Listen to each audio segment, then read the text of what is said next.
আমার স্বামী নিচে বলো জীবন ভাই, নিচে বলো আরামসে, হাতে ব্যথা হবে। আরে ভাই পুরো ওর কাছে হাত পাতে নাই। আমার স্বামী রেখে আমার সংসারটা চলতো, দুটা সন্তান চলতো। এখন আমার দুটা সন্তানের পাশে আর আমার আপনি মোবাইলটা ঢুকে যেতে পিছনে নেন। চালানোর মতো আমি সরকারের কাছে আবেদন করি, আমার স্বামীর হত্যার যেমন বিচার হয় আর আমার দুটো সন্তানের মাথার ভিতরে যেমন সরকারের ছায়ার মতো স্বামীর মতো থাকে। আমার এটাই আবেদন কি সরকারের। শাস্তি দাবি করছে? আমি ওরে বাসি দাবি চাইতে চাই। আমার স্বামীর যেভাবে মারছে আমি ওইভাবে ওর মৃত্যু চাই, আর কিচ্ছু চাই না। বাস বাস। চাই আমার বাবার হত্যার যেন ফাঁসি হয়। আমার বাবা আমগো সংসার চালাইতো, এখন আমগো সংসার কে চালাইবো?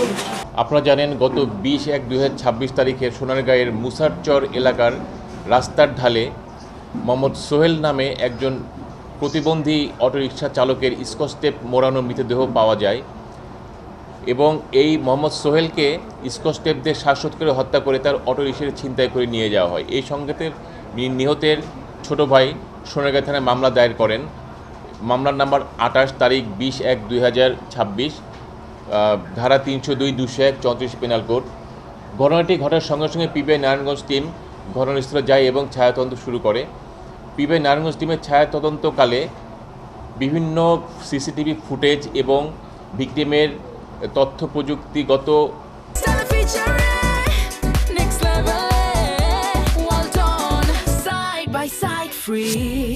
বিষয়গুলো বিশ্লেষণ করে এবং গোয়েন্দা তথ্যের ভিত্তিতে এই ভিকটিম সোহেল মিয়াকে হত্যাকাণ্ডের সঙ্গে জড়িত থাকার অভিযোগে সুজন মিয়া এবং শফিকুল ইসলাম হীরা নামক দুইজনকে গত 22/1/2026 খ্রিস্টাব্দ রাত 11 থেকে শুরু করে পরদিন 23/1/2026 খ্রিস্টাব্দ বিকাল 5 ঘটিকা পর্যন্ত টানা অভিযান পরিচালনা করে এই হত্যাকাণ্ডের সঙ্গে জড়িত এই দুই আসামি সুজন মিয়া শফিকুল ইসলাম হীরাকে গ্রেপ্তার করার পর তাদের দেওয়া তথ্য মতে এই অটোরিকশা যাদের কাছে বিক্রি করা হয়, অর্থাৎ অটোরিকশা কেনাবেচার সঙ্গে জড়িত চক্রটিকে ভুলতা গাউসিয়ার গোলাকান্দাইল এলাকার গ্যারেজ থেকে এই অটোরিকশা উদ্ধার করা হয় এবং এই অটোরিকশা কেনার সঙ্গে জড়িত আসামি মোহাম্মদ দুলাল মিয়া, আব্দুর রহিম মিয়া এবং মোহাম্মদ আবুল কাশেমকে গ্রেফতার করে তাদেরকে আমাদের হেফাজতে নিয়ে আসা হয়।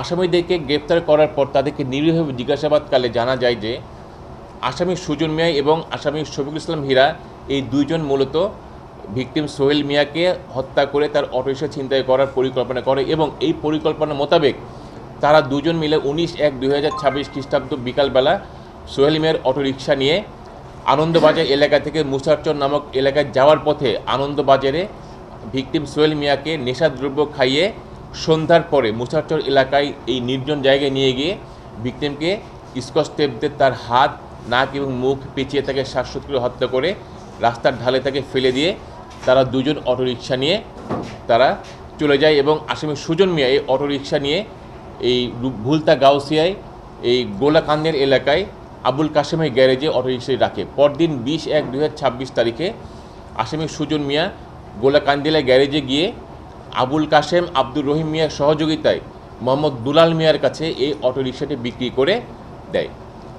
এই ঘটনা সংক্রান্তে গ্রেপ্তারকৃত আসামিরা তাদের সবার নিজ নিজ দোষ স্বীকার করেছে এবং আসামি সুজন মিয়া এবং আসামি আব্দুর রহমান, আসামি শফিকুল ইসলাম হীরা ভিকটিম সোহেল মিয়াকে হত্যার ঘটনাটি স্বীকার করেছে।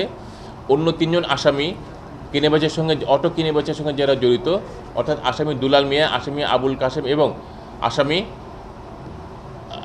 আরেক আসামি আব্দুর রহিম মিয়া, তারাও এই অটো কেনাবেচার সঙ্গে জড়িত থাকার কথাটি স্বীকার করেছেন।